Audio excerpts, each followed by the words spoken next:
Hey everyone, this is Roman Prokopchuk, and this is the Digital Savage Experience podcast. Today I have with me Jason Bradshaw. Jason went from teenage entrepreneur to a global thought leader on customer and employee experience delivering business growth. Thank you for joining me today. Hey, Roman, it's so great that I could join you today and be with your listeners. Appreciate it. Thanks for coming on. So tell me a little bit about your journey. How did you get to where you are today? So it starts when I was just 14 years of age. So at 14, it was the start of the computer age, I guess you would say, or the home computer age, and I wanted to have the latest and greatest. I wanted to have the shiny objects, and my parents, were very generous, but not generous to buy me a new gadget every week. And so I decided to launch my own business, selling a range of telecommunications, computer hardware, and software, and associated services at the age of 14. And by the time I was 21, I'd owned three separate businesses.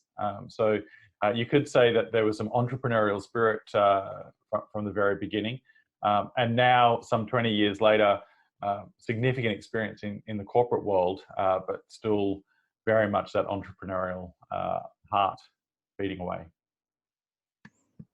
That's awesome. And how are you kind of currently helping companies? What are kind of the clients you're working with and some of the things you've recently experienced? And how has kind of working with clients in the last 8, 9 months or so gone in terms of kind of adapting to the current global climate of things that are going on?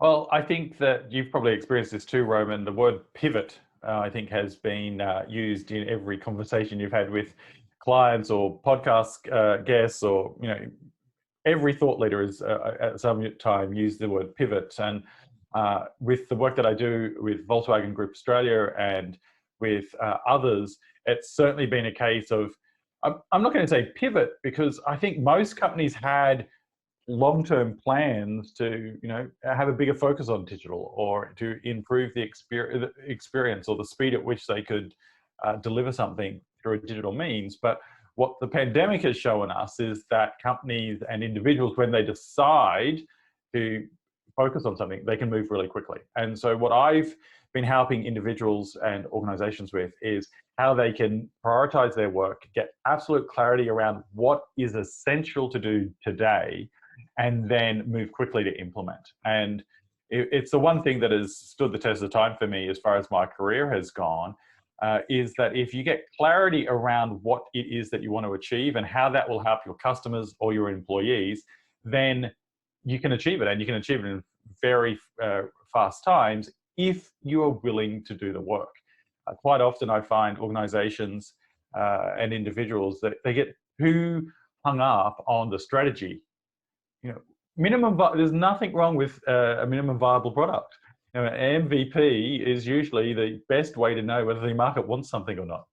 And certainly over the last 8 months, there's been a big focus on helping organizations make it easier for customers to keep doing business with them, but a real focus on what is necessary versus the 30-page strategy document that never really comes to life. Yeah, I think it's important for, businesses and companies of any size to get direction and clarity as quick as possible, because regardless of what size you are, speed to market and just speed is advantageous, especially, currently. I mean, in the US, people are still kind of remote for the most part. A lot of tech companies are pushing that, back to like 2021, 2022. You have the option to do so. So I think having speed to get to market or pivot, because a lot of industries are going under just simply because they're brick and mortar. So, the movie industry, movie theater, stuff like that here. So figuring out how you can pivot or survive. And if you can't, what can you do about it, I think is important. Yeah, I think that the hotel industry is certainly um, an example of how you can find a way to survive and thrive in the current climate, and how you can't. A classic example is that many hotels have decided to turn their kitchens into takeaway restaurants. Effectively, think about hopping on Uber and ordering from your local Ritz-Carlton. That's something that you wouldn't have thought of 12 months ago, but it's something you can do today in many markets. But at the same time, you've got other hotels that literally shut their doors and thought they'd just wait it out. And that is so true, and in almost every industry. And it's your ability and willingness to adapt. And I think the companies that have moved fastest are those companies that have had a practice of actually listening to their customers. So, I mentioned earlier, I don't think that everyone's pivoted. I think they've just accelerated their plans. And those companies are the ones that, for the last 10 years, have seen their customers' interest in the digital space evolve. And, that their response to that has been to build out long-term plans to meet that evolving need. And when the pandemic hit, they just accelerated those particular plans. So I certainly think that the pandemic has taught us, definitely in the corporate world, that just because we've done something a certain way forever isn't necessarily the only way that you can still achieve it. And I think working from home is one of those great examples of that. And I think that we will see employee engagement in many organizations improve because they've had a more flexible workspace. And I would certainly, from the people I've been speaking with and organizations that I've worked with, the amount of communication to employees has certainly increased. And that can only add, I would say, clarity and reassurance to employees that they're in the right place. So I think we're going to, in a few, probably not for a few years yet, but in a few years' time, we'll look back and there'll be some really key lessons out of the last 9 months, out of 2020 in general, that we take into best practice as leaders, and it will become the next wave of thought leadership, if you like, around what it looks like to lead a business, a team. And I think we'll see a large part of that being employees having a lot more flexibility than they used to have.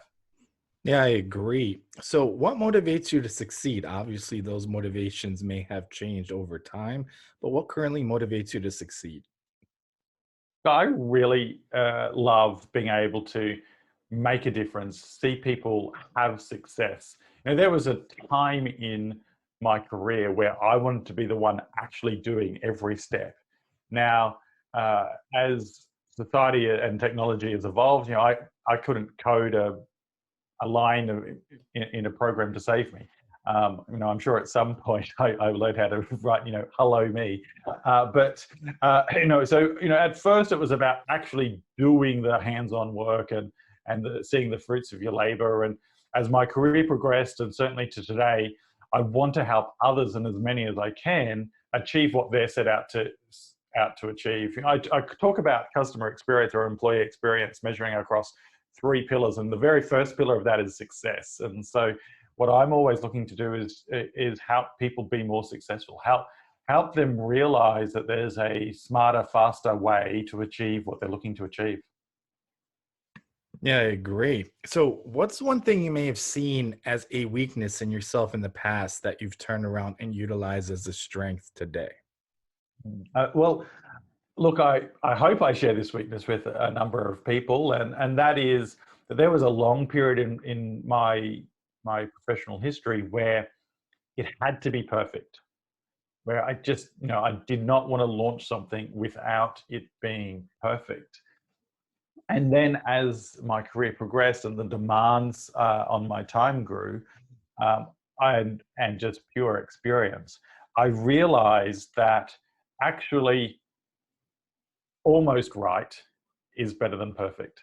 So you don't want to launch something that's going to be a disaster, of course not. But just because it's got an extra step in the process isn't a reason to delay the launch, because just because I or a room full of people think that that's an extra step, to customers, they might not even see that as a friction point.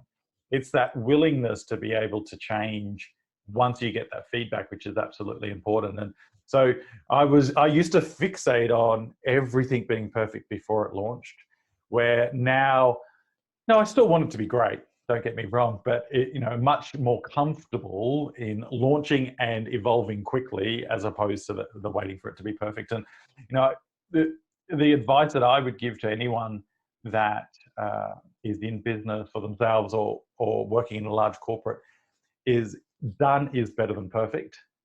And what's even better than that is a willing to always improve. So I talk a lot about the power of 1%, the being obsessed about being 1% better today than you were yesterday. And whether it's a digital product, whether it's a physical product, whatever it is in your life, I truly believe that if you have a habit of looking for ways to be a little bit better every day, that is much better. It delivers stronger, more reliable results than just sitting in your office or wherever you work and going, well, I can't launch this because it's not perfect. Because lots of great companies, lots of great careers have nosedived because of that inability to get something to market. Yeah, I agree. I think that's like one big crippling thing. It's like you can never really get it perfect. The most kind of the best feedback you can get is actually putting it in market and getting the data and insights, what actually can be improved or how the customer user base actually reacts to it. So no matter if you do 100 different things you think still are needed, if it's functional and it does the job or that general thing you designed it to do, that product or service, put it out there and see how the market reacts, because no matter how many shiny things you put in something, they may be useless if you don't know what the market wants or reacts to. Mm. And it's so easy to sit in your office and brainstorm ideas and convince yourself that whatever you're working on is that golden nugget that everyone wants. But until you actually put it out there for someone to buy, you don't really know. And I think that's the real difference between those companies that are thriving at the moment, those that aren't, is that they're just willing to get in there and get stuff out there and move quickly. Yeah, I agree, and it's crippling in general in terms of making a decision or starting something new or pivoting a business or turning a side hustle into a company. Me personally, I started this podcast 3 years ago, but if I really did it when I wanted to, it would be like 8 years ago. So imagine how much further, how many more interviews, more connections I would have had if I started it. So some people launch what they want to launch, but if they had it in market for, let's say, the 3 or 4 years that it was just like going back and forth, no, we still need other things, imagine how much further it would be at that point. Look, I absolutely appreciate that. When I wrote my first book, making the commitment to write the first book was a big step. Writing it and getting it published was a big step. Having then, I think it was 6 months after the launch of the physical book, I recorded the audio book, and I'm reading the audio, reading the book for the recording of the audio book, and I'm like, oh, I should have rewritten this sentence. I could have said this differently. But none of that matters because the book's a bestseller. It's sold a bestseller in multiple companies, most gifted business book. And I know that what I've learned from that book is going to make my second book so much better. So, I have said for decades that I wanted to write a book. I lost a decade of growth, a decade of an opportunity to learn and grow. And I think your podcast is a great example as well. Imagine if you'd started your podcast and then decided to stop because it just felt uncomfortable. Now, I'm sure the podcast today is better than it was when you first launched, and it will, as it will be next year. And that comes for anything that we do in life, and it's that getting to the starting blocks and actually starting. I don't have children, but it doesn't take Einstein to work out that the way the child starts to walk is by crawling. They don't just sit there and think about walking. They actually just have to start trying. Yeah, I agree, and that's crippling in anything. That lack of starting, or I mean, it's fear of the unknown. It's fear how someone will react to something. Is it good enough? In the podcast space, I mean, there's about, I would say at this point, 1.8 million podcasts out there. If you look at Apple Podcasts, but there's only a few 100,000 that are actually active and have put out an episode in the last 90 days. So a lot of those are abandoned. So starting something and maybe starting it for the wrong reason and then just giving it up. So I think the attrition rate if somebody starts podcasting, usually after episode 10, a lot of podcasts just, stop. Yeah. um and it's like with everything. I mean, it's initially that fear of the unknown, and fear what people think, their reactions. And like you mentioned, in terms of launching something, how's the market going to react to this? How are, industry leaders going to react to this or write about this? Is it going to be a negative reflection if it's not the best it can be? And it's like, self-doubt is so crippling, and getting past that first hurdle and getting something out there or starting something new is that hardest part. Obviously, you'll have hurdles and struggles and setbacks, but from those failures, you can get insights, you can learn, you can either pivot, you can improve, you can upgrade. But without that additional information or that start, you're just sitting there in 10, 20, 30 years. Like you said, if you started writing your book when you wanted to, maybe you would have exponentially more books at this point, but you did start at that point. So I think the most important thing in that is actually starting at some point, even if you think, it's past, like, oh yeah, I wanted to do this 20 years ago, I can't possibly do it now. Well, do it now, or in another 20 years, you're going to sit back and have the same regret only 40 years later. Yeah, absolutely. And I think that's one of the big challenges that companies have. As they get bigger, there are so many things that can mask inaction. So you think about, a large, successful or growing business, they've got revenue coming in, they're making a profit. There's not necessarily that compelling need to pivot, to try new things, to expand product offerings. And if there is a blessing in this pandemic, is that it's made big companies go, oh, actually, we do need to do something different. And I am a big believer that as a small business entrepreneur, or as a leader in a large business, that you should actually find time for innovation. There's an old saying, are you working on your business or in your business? Well, for a lot of entrepreneurs that I know, they have no choice. They have to work in their business. But my advice to them would be, it doesn't matter whether it's one day a month or one day a quarter. Find some time to actually get some headspace to innovate and to come up with new ideas. And then how can you start implementing them? Because you want a business for the future, not a business for tomorrow. Yeah, I agree. And I say a lot, complacency is the death of innovation. So, companies get too big and get comfortable. We have market share, we can be caught, but there's all these other, competitors out there that are working maybe twice as hard and innovating.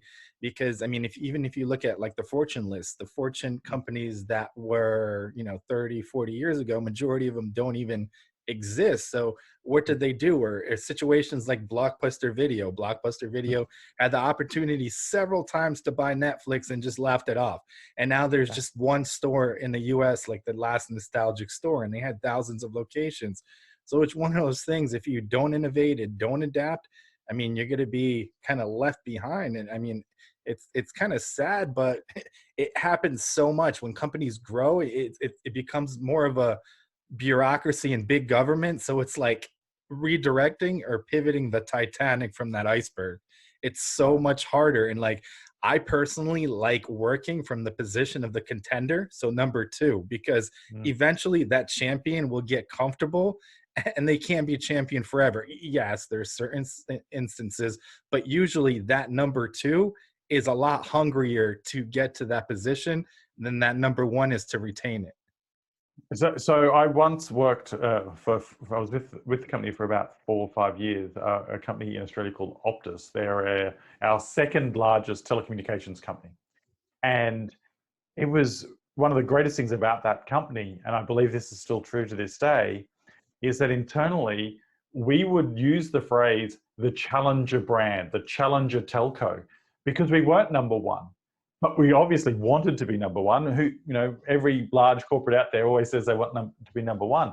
But because we had this mentality that we were the challenger, it also gave us permission in very direct and sometimes not so obvious ways to do things differently, because we're the challenger. So everyone would expect Optus to be different, to be trying to do different things, to innovate and to to get market share from the number one competitor.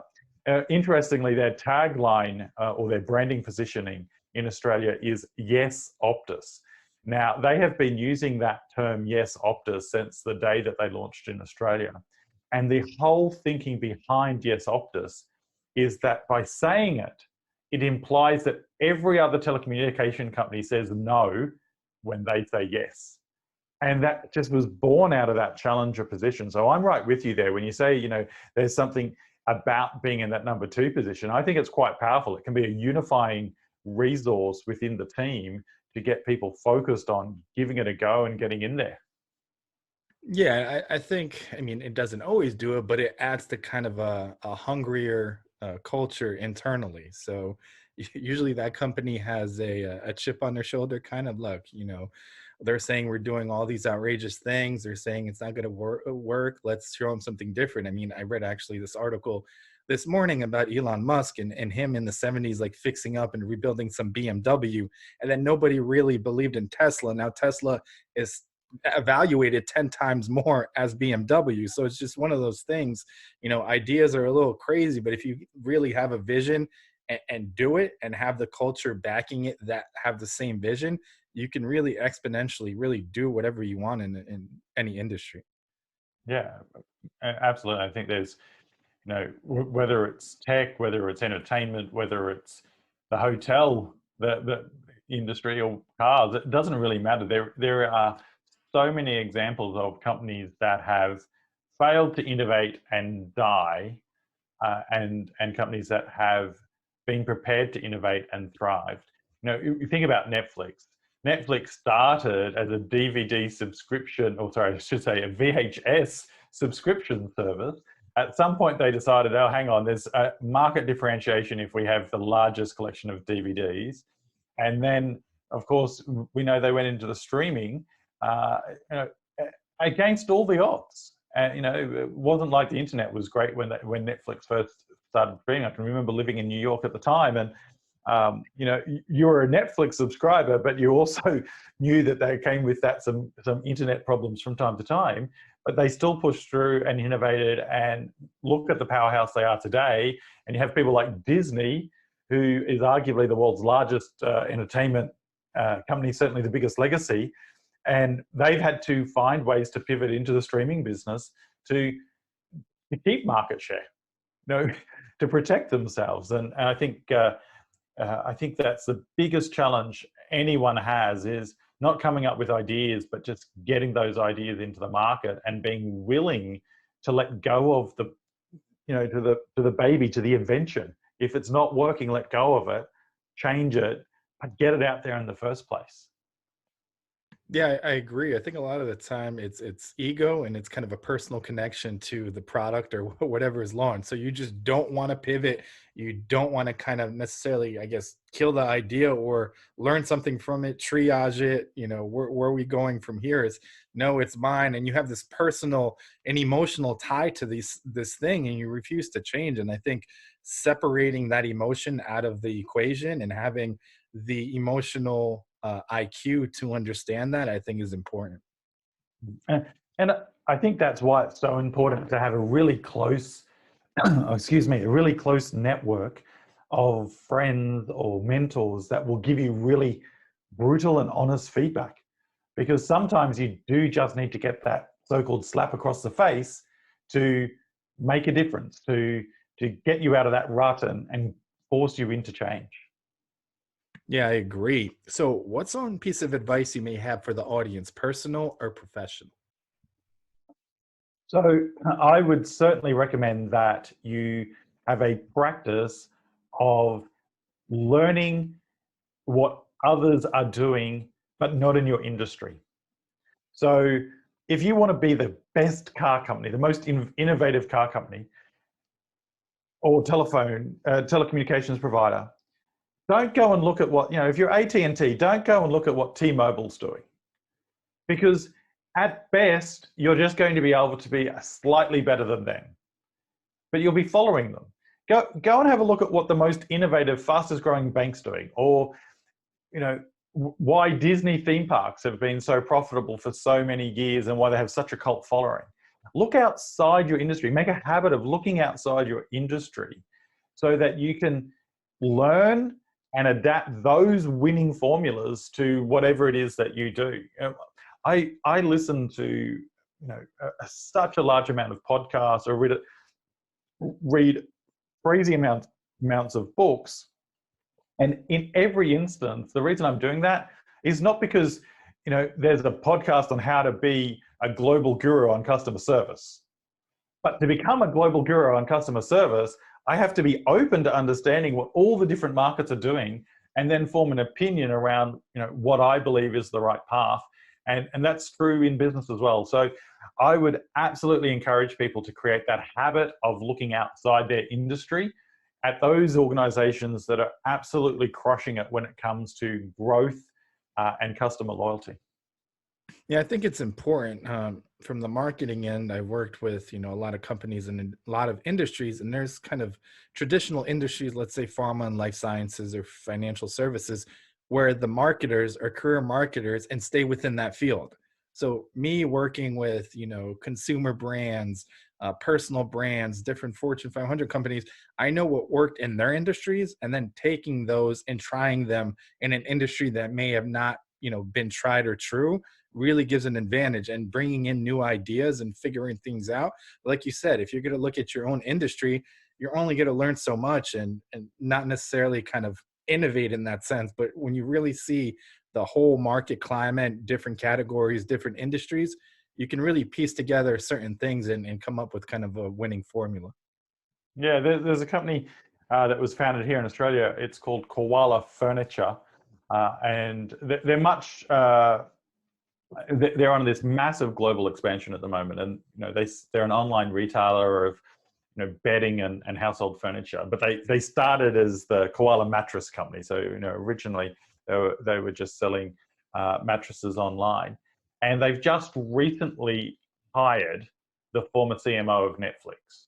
Now, I would argue Netflix has absolutely nothing to do with the furniture business, but it's the absolute right hire for this organization because the wealth of experience that individual is going to bring to the business is going to make sure that they're continuing to push forward and to try new things and to connect with consumers in a different way than if they just went and hired the former chief marketing officer from a major furniture company, because their entire business model isn't bricks and mortar. It isn't traditional. So why would you stay in that path? And that's a real challenge organizations have, is having the thought leadership to even look outside their industry for when it comes to employees. There is absolute value in employing people with industry experience, but I think it's about having that balance of new thinking within the industry and traditional or experienced thinking, so that those two can fuse together and grow forward. I'm sure Apple in their innovation labs, they have a balance of new and tenured team members to make sure that what comes out isn't a Frankenstein product, but also is pushing the boundaries. And that's so important, and especially as it is becoming ever increasingly difficult for individuals, for organizations to get the attention of consumers. Yeah, I agree. So I really appreciate you stopping by today. Can you let the audience know how they can find you? Sure. Thank you so much, Roman, for letting me be on the podcast and to share how people can contact me. So my website is jasonsbradshaw.com. It's really important that you remember the S, that's jasonsbradshaw.com.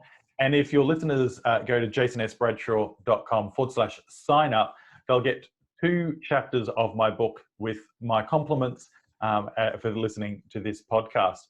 And a little bit of a hint for your listeners: if they're looking for exclusive real estate in California, then just type Jason Bradshaw and forget the S. So there's a gentleman in California whose website is jasonsbradshaw.com.